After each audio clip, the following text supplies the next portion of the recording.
నమస్కారం, welcome to Telugu stories book. మన ఛానల్లో కథలు మీకు నచ్చితే please like, share and subscribe to Telugu stories book. Hype ఇవ్వడం మర్చిపోకండి. ఈరోజు కథ లవర్ కమ్ హస్బెండ్ ఎపిసోడ్ 103. ఇంకా కథలోకి వెళ్తే, రిషి ఒకరోజు మిత్రకు కాల్ చేశాడు. అప్పుడు మిత్ర, ఏంటి రోయ్, ఎంత 2 సినిమాలు హిట్ అయ్యేసరికి మరీ ఎంత కళ్ళు నెత్తుకొచ్చాయా అని అడిగింది మిత్ర. కళ్ళు నెత్తి మీద ఉంటే నువ్వెలా కనపడతావు, కానీ నాకు ట్యాక్స్ ఫైల్ చేయి, డీటెయిల్ పంపిస్తానన్నాడు రిషి. ఇంకో నెల వరకు బిజీరా, కుదరదు అంది మిత్ర. అదేంటి అని అడిగాడు రిషి. పెళ్లి కుదిరింది నాకంది మిత్ర. చచ్చాడు పాపం, ఎవడాడు అన్నాడు రిషి. రే, కుట్టానంటే చూడు, గివ్ సమ్ రెస్పెక్ట్ అంది మిత్ర. అవ్వో, ఏం చేస్తాడో సదరు బాబు అని అడిగాడు రిషి. డాక్టర్ బాబు అంటూ సిగ్గుపడుతూ చెప్పేసరికి, ఏంటే సిగ్గా, అది మనకు సెట్ అవ్వదు, వదిలే అన్నాడు రిషి. రిషి, నీకు చెప్పాలి, వింటానంటే చెప్తానంది మిత్ర. వినను నువ్వు ఫిక్స్ అయితే నాకు చెప్పకు అన్నాడు రిషి.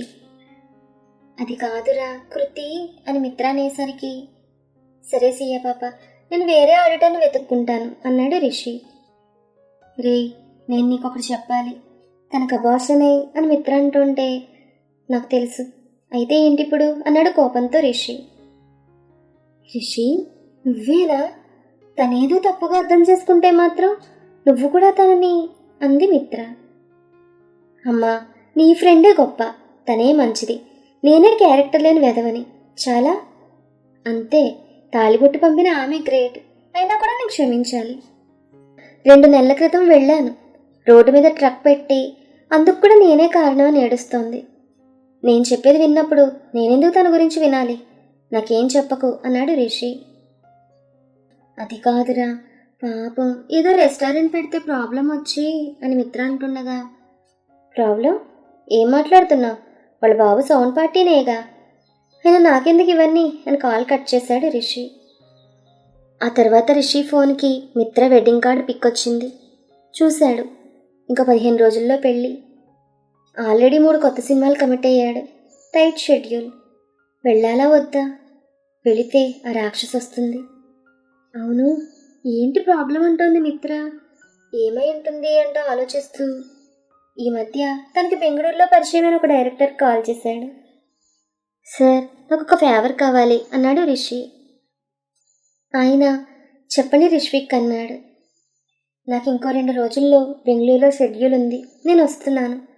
మీ మనిషిని కేఆర్పురం బాగా తెలిసిన వాళ్ళ నా దగ్గర పంపించండి అన్నాడు.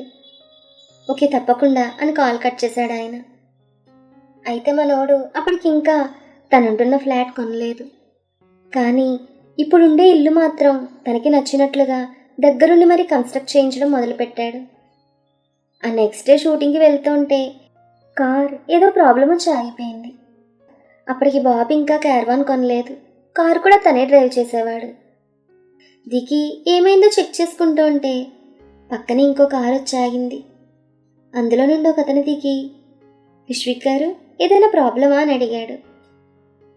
రిషి తన్ని చూసి అవునండి అనగానే అతను వచ్చి 5 నిమిషాల్లో ప్రాబ్లం సాల్వ్ చేసి కార్ స్టార్ట్ చేశాడు.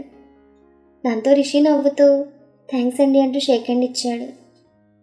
దానికి అతను, అయ్యో పర్లేదు సార్, మీరు నాకు తెలుసు కాబట్టి ఆగి మరీ హెల్ప్ చేశానన్నాడు. ఓ, సినిమాల్లో చూసేసారి గుర్తుపట్టారా అన్నాడు రిషి. మీరు సినిమాలో రాకముందే నాకు తెలుసు. ఆ రోజు మీ వైఫ్కి యాక్సిడెంట్ అయితే హాస్పిటల్లో అడ్మిట్ చేసింది నేనే అన్నాడు అతను. దాంతో రిషి ఫేస్లో ఫీలింగ్స్ మారాయి. ముందు కోపం, వెంటనే బాధ, ఆ తర్వాత ప్రేమ. మీ పేరు అని అడిగాడు రిష్విక్. కృష్ణ అని చెప్పాడు. ఓకే కృష్ణ, ఆ రోజు తన్ని హాస్పిటల్లో టైంకి జాయిన్ చేసావు, చాలా థ్యాంక్స్. అవును, నేను నిన్ను చూడలేదు, మరి నేనే తన హస్బెండ్ అని నీకెలా తెలుసు అని అడిగాడు. ఓరిని, ఆ రోజు నువ్వు ఫుల్గా బాధలో ఉన్నావు, ఎవరిని పట్టించుకునే ధ్యాస నీకెక్కడ ఉంటుంది. ఆ మాట విన్న కృష్ణ, అది నేను మేడంని జాయిన్ చేసి బ్లడ్ ఇచ్చాను, ఆ తర్వాత చాలాసేపు ఉన్నాను సార్, ఆ తర్వాత వెళ్ళాను. కొంచెం దూరం వెళ్ళేసరికి ఈ హడావిడిలో నా బ్యాగ్ అక్కడ వదిలాన విషయం గుర్తొచ్చి లోపలికి వచ్చేసరికి మీరు అప్పుడే వచ్చారు. రిషి కామ్గా కారు కానుకుని చేతులు కట్టుకుని వింటున్నాడు కృష్ణ చెప్పేదంతా. కాసేపు ఇద్దరు ఏమీ మాట్లాడలేదు. అదంతా అయిపోయింది. మీరు ఎక్కడైనా వర్కింగా అని అడిగాడు రిషి. ఇప్పుడు ఒక ఆఫీసర్ గారి ఇంట్లో డ్రైవర్గా చేస్తున్నాను సార్. అయితే ఆయన ట్రాన్స్ఫర్ అవ్వడంతో వెళ్ళిపోతున్నారు. మళ్ళీ జాబ్ వెతుక్కోవాలన్నాడు కృష్ణ. అవునా, నాకు ఎటు డ్రైవర్ కావాలి. నువ్వు అక్కడ రిలీవ్ అయ్యాక వచ్చి నా దగ్గర జాయిన్ అవ్వన్నాడు రిషి. థ్యాంక్ యూ సార్, తప్పకుండా వస్తానని తన రిషి నెంబర్ తీసుకుని వెళ్ళిపోయాడు కృష్ణ. రిషి షూటింగ్ కోసం బెంగళూరు వెళ్ళాడు. ఫుల్ బిజీ, టైట్ షెడ్యూల్తో తన కృతి దగ్గరికి వెళ్ళాలనుకుని కూడా వెళ్ళలేకపోయాడు. ఒకరోజు ఒక అతను వచ్చాడు. అతనే రిషి పంపమన్న వ్యక్తి. ఇద్దరు ఈవినింగ్ వెళ్ళారు. కృతి రెస్టారెంట్ పెట్టిన ప్లేస్కి దూరంగా కారు ఆపాడు. రెస్టారెంట్ ఓపెన్ చేసే ఉంది. కృతీస్ అంట నేమ్. అది చూసిన మనోడు కళ్ళెగరేసి, పర్లేదు రిషీస్ అని పెడతానంది, తన నేమ్ పెట్టుకుందని నవ్వుకున్నాడు. బాబు రిషి, ఇలాంటివి బాగానే గుర్తుపెట్టుకుంటావు నువ్వు. రిషి తనతో వచ్చిన అతనితో, మాస్టారు మీరు వెళ్ళి ఆ రెస్టారెంట్ పుట్టుపూర్వోత్తరాలు కనుక్కుని రండి చెప్తాను అన్నాడు రిషి. అతను ఒకేసారి అనేసి వెళ్ళిపోయాడు. అవును, ఈ తింగల్ షెఫ్ బాబా హైదరాబాద్ వదిలి బెంగళూరు ఎందుకు పట్టుకుందబ్బా? ఓహో, అక్కడ నేను ఒకటి నేర్చాను కదా. నా మూవీ పోస్టర్స్ అవి చూసి పాత జ్ఞాపకాలు గుర్తొస్తాయని జంపు జిలాని అన్నమాట అనుకుంటూ తనకి ఇష్టమైన మెలోడీస్ పెట్టుకుని వెనక్కి వాడు కళ్ళు మూసుకున్నాడు. ఆ వెళ్ళిన సదరు మాస్టారు పావుగంట తర్వాత వచ్చాడు. చెప్పండి అని మనోడు అనగానే, సార్ ఆ మేడం పేరు సుకృతి, హైదరాబాద్ నుంచి వచ్చారు. ముందు ఫుడ్ ట్రక్స్ పెట్టారు, బాగా క్లిక్ అయ్యాయి. అయితే వరుసగా 4 చోట్ల పెట్టారు, చాలా ప్రాఫిట్స్ వచ్చాయి. అయితే ట్రాఫిక్ ప్రాబ్లం అనో క్రౌడింగ్ వల్ల డిస్టర్బెన్స్ అనో 4 చోట్ల ఒక్కసారి ప్రాబ్లమ్స్ వచ్చాయి అని అతను చెప్తుంటే, ఇదంతా విన్న రిషికి ఇదెవరో కావాలనే చేస్తున్నారా అనే డౌట్ ఫస్ట్ టైం వచ్చింది మనోడికి. అయితే ఆ మేడం వచ్చిన ప్రాఫిట్స్తో కొంత బ్యాంక్ లోన్ కలుపుకొని నెల క్రితం ఈ రెస్టారెంట్ కొన్నారు. ఇది కూడా క్లిక్ అయింది సార్. అయితే ఎందుకో వారం నుంచి మళ్ళీ డౌన్ అవుతోంది. నో డౌట్ ఇది పక్కా ప్లాన్, ఎవరో తను టార్గెట్ చేశారనుకున్నాడు రిషి. ఇప్పుడు కదా మన స్టోరీలో గేమ్ స్టార్ట్ అయింది. Be ready. రిషి వర్సెస్. మరి కృతిని టార్గెట్ చేసింది ఎవరో ఇంకా తెలియదు కదా. అయినా మేడం తగ్గలేదు సార్, తన వేలో తను ఉన్నారు అని చెప్పాపాడు అతను. మరి తనకి హెల్ప్ చేయడానికి ఎవరున్నారు అని అడిగాడు రిషి. వాళ్ళ అమ్మమ్మగారు ఇంకా వాళ్ళ సిస్టర్ అన్నాడు. వాళ్ళ బాబు ఎందుకు రాలేదో అనుకుని, థ్యాంక్ యూ మాస్టారు, అవసరమైతే మళ్ళీ చెప్తానని షేక్ హ్యాండ్ ఇచ్చాడు రిషి. దాంతో అతను వెళ్ళిపోయాడు. రిషి అక్కడే ఉన్నాడు. అరగంట తర్వాత మన చెఫ్ పాప అమ్మమ్మ ఎక్కడికో వెళ్ళడం చూసి తన కార్ దిగి జర్కిన్ వేసుకుని క్యాప్ పెట్టాడు. వాళ్ళ వెనుకే వెళ్ళాడు. ఒక 10 నిమిషాల తర్వాత వాళ్ళొక పార్కుకు వెళ్ళి కూర్చున్నారు. తను వాళ్ళ వెనకే కూర్చుని ఇయర్ ఫోన్స్ పెట్టుకున్నాడు. అంటే తను పాటలు వింటున్నట్టుగా అన్నమాట. అమ్మమ్మ కృతితో మాట్లాడుతూ, ఏంటో కృతులు, మీ జీవితం ఎన్ని మలుపులు తిరుగుతోంది, నాకు బాధగా ఉందండి అమ్మమ్మ. లైఫ్ అంటే అంతే కదా అమ్మమ్మ, మలుపులు తిరుగుతూనే ఉంటుంది అంతే డల్గా. పెళ్ళి చూస్తే అలా, పోనీ ఈ రెస్టారెంట్లో అయినా నెట్టుకొస్తున్నావంటే పెట్టి పట్టుమని నెల కూడా కాలేదు, రోజుకో సమస్య అంది అమ్మమ్మ.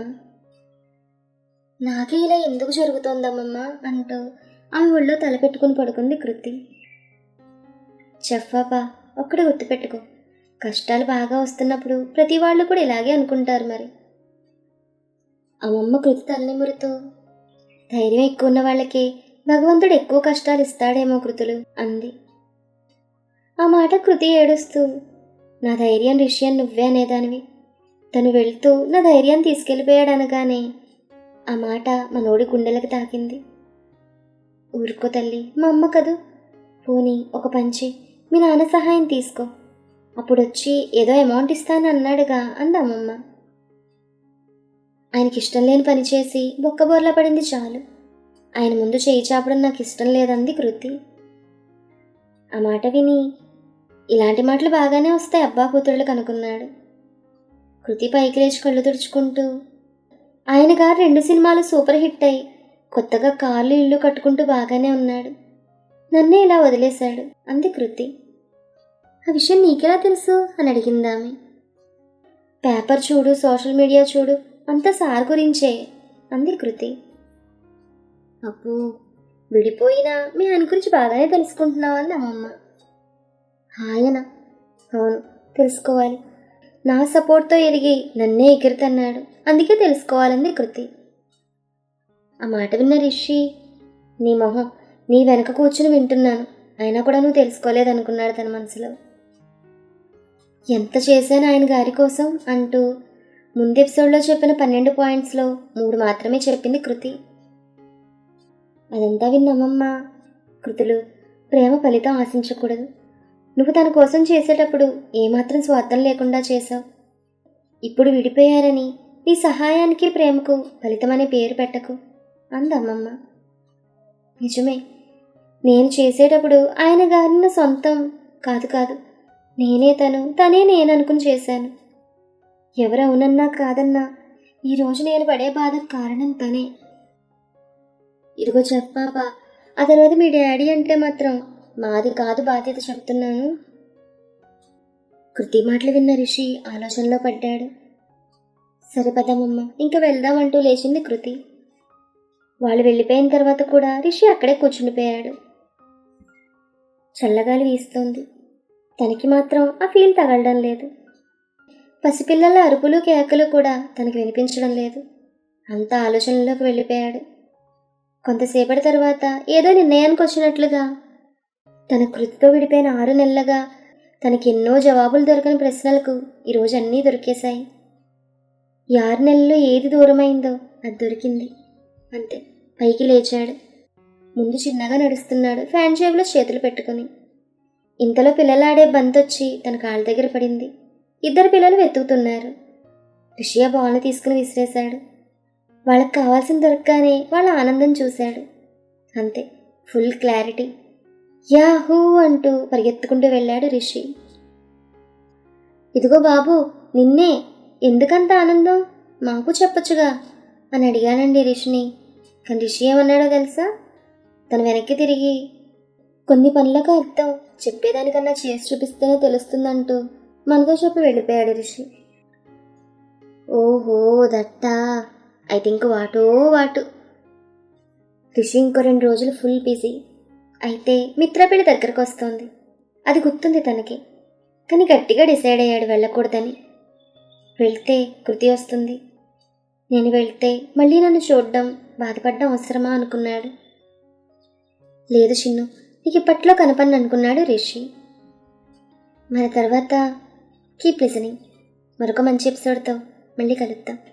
ఈ కథ మీకు నచ్చితే please like, share and subscribe to our Telugu stories. Thank you.